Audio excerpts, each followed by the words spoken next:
Welcome to This Week on the Plains. I'm Jim Little, community reporter with the Auburn Plainsman. This week, guilty. University Heights shooter convicted of capital murder. In a special fall fashion tab, makeup genius is an understatement. And Alabama got their $2. Auburn got my heart. Desmonte Leonard was found guilty this week of capital murder for the deaths of Demario Pitts and two Auburn football players, Ed Christian and Ladarius Phillips. The shooting occurred on June 9, 2012, at a pool party at the former apartment complex known as University Heights, now known as Tiger Lodge. After the verdict was announced, the sentencing phase of the trial began. Jurors heard testimony from friends and family of Leonard about why they should recommend life in prison.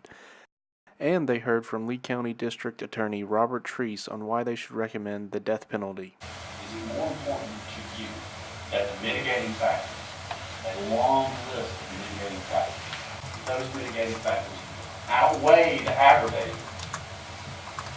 But I want you to remember that every single witness that has testified is here for one reason and one reason only. Initially, because of what they couldn't do. No one else. Defense attorney Susan James asked jurors to consider the positive impact Leonard could still have on his siblings and children from prison.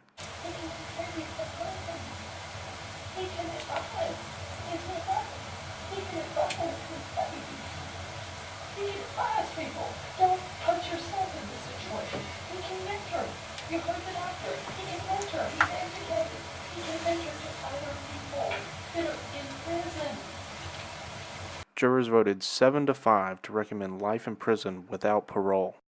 Judge Jacob Walker will decide Leonard's fate at a hearing scheduled for November 5th.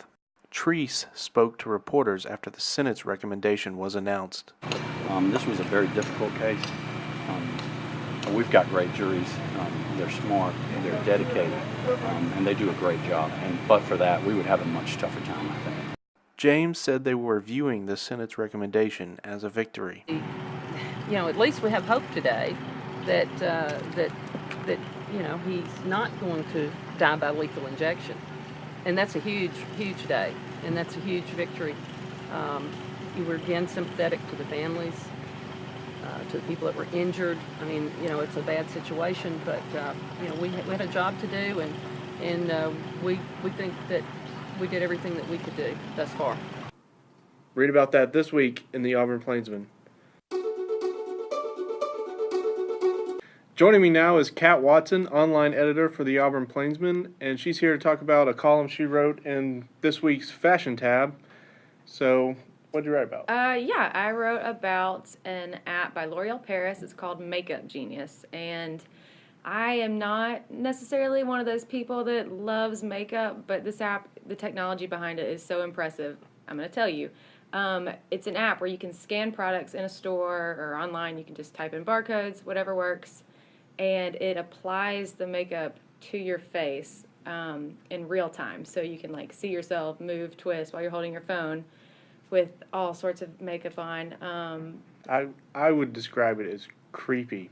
It's not creepy. Okay, there's some ready-for-wear looks kind of deal that you can pick out, and it's very drastic eyeliner or red shiny lipstick, and there's a cool little, I don't know if it's a glitch in the app, but you hold it up to your face, and if you happen to move your phone in front of, say, Jim's face, then that drastic makeup will also be on Jim, and that's where it gets a little creepy, yeah.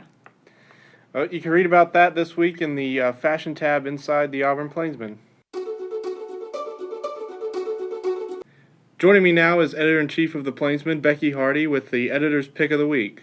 So what's the story this week? Well, my favorite story that I read out of the whole paper was David McKinney's story on David Housel, the former athletic director. He did a really good job on his long-form feature writing. He had a lot of detail, and you can really see how well the university and the students loved David Housel when he was here.